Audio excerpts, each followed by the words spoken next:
बिस्मिल्लाह वल्हम्दुलिल्लाह वस्सलातु वस्सलामु अला नबीना मुहम्मद व अला आलिहि व सहबिहि अजमाइन अम्मा बाद। आदरणीय दाजुभाइ र दिदीबहिनीहरू, आज म यस भिडियोमा हजको महत्वको विषयमा चर्चा गर्नेछु। आशा गर्दैछु तपाईहरू ध्यानपूर्वक यस भिडियोलाई हेरी र सुनिदिनु होला। आदरणीय दाजुभाइ र दिदीबहिनीहरू, हज इस्लाम धर्मको पाँचौं स्तम्भ हो र यो धेरै महत्वपूर्ण इबादत हो। यो इबादत अथवा हज पाप र कुकर्मलाई नष्ट गरिदिन्छ।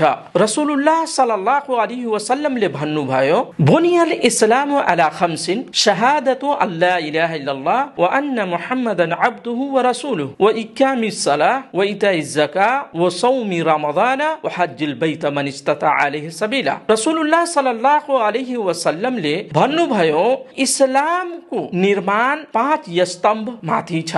त्यसमध्ये रसूलुल्लाह सल्लल्लाहु अलैहि वसल्लमले पाँचौं स्तम्भ हजलाई भन्नुभयो।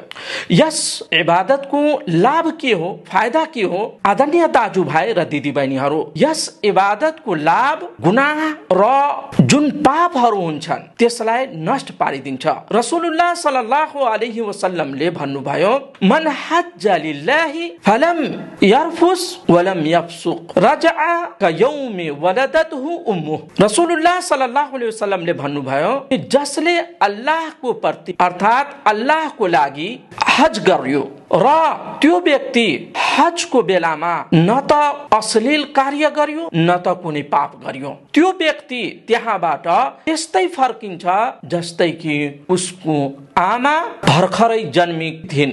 यस इबादतको अझै के लाभ हो? आदरणीय दाजुभाइ र दिदीबहिनीहरू, यस इबादतको लाभ जन्नत हो। रसूलुल्लाह सल्लल्लाहु अलैहि वसल्लमले भन्नुभयो, हज्जुल मब्रूर लैस लहुल जजाउ इल्लल जन्नह, कि हज मब्रूरको जुन बदला हुन्छ, हज मब्रूरको जुन परिणाम हुन्छ त्यो जन्नत हो, स्वर्ग हो। यस्तै यो मौसममा यो इबादत सबैभन्दा महान र उत्तम मानिएको छ।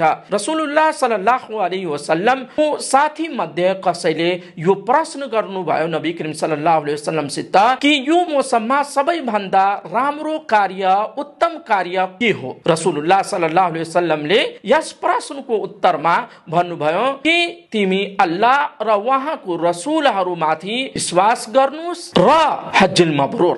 आदरणीय दाजुभाइ र दिदीबहिनीहरू, आशा गर्दैछु तपाईहरू यो धेरै महत्वपूर्ण इबादतलाई गर्नको कोसिस गर्नुहोला। वसल्लल्लाहु अलैहि वसल्लम।